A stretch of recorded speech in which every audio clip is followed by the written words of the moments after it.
विधायक प्राथमिकता बैठक को लेकर भाजपा विधायकों के बहिष्कार के बाद प्रदेश में राजनीति तेज हो गई है। भाजपा ने मुख्यमंत्री पर झूठे बोले और गलत तथ्य पेश कर प्रदेश की जनता को गुमराह करने का आरोप लगाया है। भाजपा विधायक रणधीर शर्मा ने मुख्यमंत्री को अपने आंकड़े के सबूत पेश करने की चुनौती भी दी है।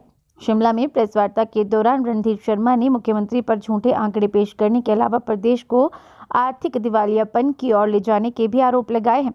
साथ ही रणधीर शर्मा ने विधानसभा में हुई भर्तियों में धांधली और सरकार के चहेतों को नौकरियां देने के भी आरोप लगाए हैं।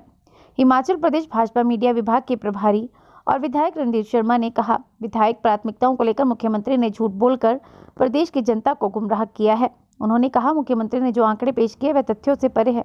पिछले 2 वर्षों में भाजपा विधायकों द्वारा दी गई प्राथमिकताओं पर नाबार्ड से कोई राशि नहीं मिली। उन्होंने कहा, 2 सालों में विधायकों की प्राथमिकताओं पर डीपीआर नहीं बनी, वहीं जिन योजनाओं की डीपीआर बनी उसके लिए राशि स्वीकृत नहीं हुई। उन्होंने मुख्यमंत्री को मीडिया में दिए गए आंकड़ों के सबूत पेश करने की भी चुनौती दी है। उन्होंने कहा, मुख्यमंत्री अपने आंकड़ों के सबूत पेश करें, अन्यथा अपने बयान वापस ले।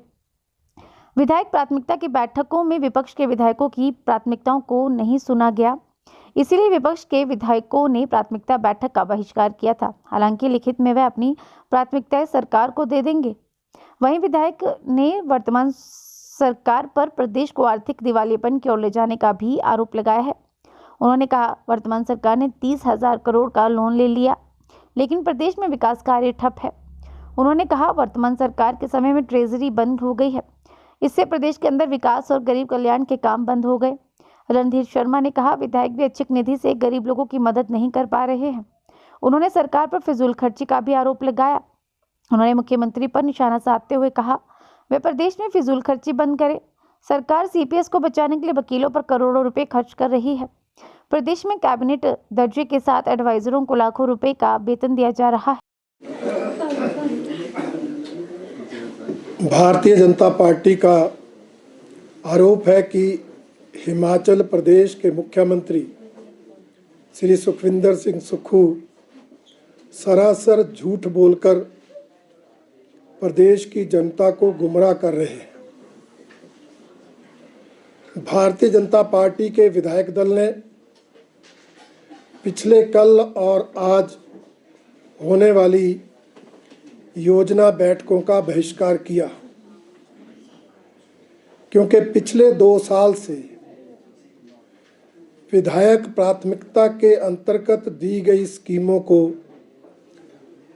नाबार्ड से, जो भारतीय जनता पार्टी के विधायकों के विधानसभा क्षेत्र हैं, उनकी स्कीमों के लिए नहीं दिया जा रहा था। परंतु मुख्यमंत्री महोदय ने कल मीडिया के माध्यम से जो आंकड़े रखे कि भारतीय जनता पार्टी के विधायकों के विधानसभा क्षेत्रों में इन 2 सालों में इतनी धनराशि स्वीकृत हुई है, वो तथ्यों से पूरी तरह परे है। उन्होंने कहा, सराज विधानसभा क्षेत्र में 2 सालों में 50 करोड़, नैना देवी जी विधानसभा क्षेत्र में 124 करोड़, करसोग में 127 करोड़, सुंदरनगर में 82 करोड़, नाचन में 45 करोड़, जोगिंदरनगर में 50 करोड़ और मंडी में 73 करोड़, ऐसे अनेक विधानसभा क्षेत्रों के, यहाँ तक कि जसमा परागपुर के तो 173 करोड़ का आंकड़ा दे दिया, जबकि सच्चाई से इन आंकड़ों का कोई वास्ता नहीं है। हमारे विधानसभा क्षेत्रों में 2 सालों से कोई स्कीम स्वीकृत नहीं हो रही।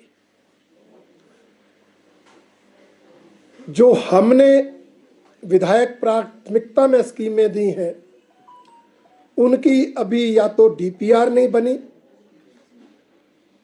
अगर डीपीआर बनी तो वो भी प्लानिंग के पास है, और अगर कोई नाबार्ड में पहुंची है तो उसको कोई धनराशि स्वीकृत नहीं हुई। यहाँ तक कि 2 साल से पहले की भी जो विधायक प्राथमिकता की स्कीमें नाबार्ड में गई हुई हैं, उनके लिए भी हमारे विधानसभा क्षेत्र की स्कीमों को धनराशि स्वीकृत नहीं हो रही। कारण ये है कि मुख्यमंत्री श्री सुखविंदर सिंह सुक्खू जी ने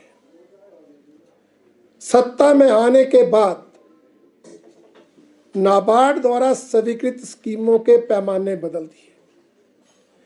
पहले ये परंपरा थी कि जो स्कीम पहले जाती थी उसको पहले स्वीकृत किया जाता था। मान लो लोक निर्माण विभाग के माध्यम से जो सड़कों पुलों की स्कीमें जिस क्रम में जाती थी उसी क्रम में स्वीकार होती थी। जल शक्ति विभाग के हेड में उसकी स्कीमें उसी क्रम में स्वीकार होती थी।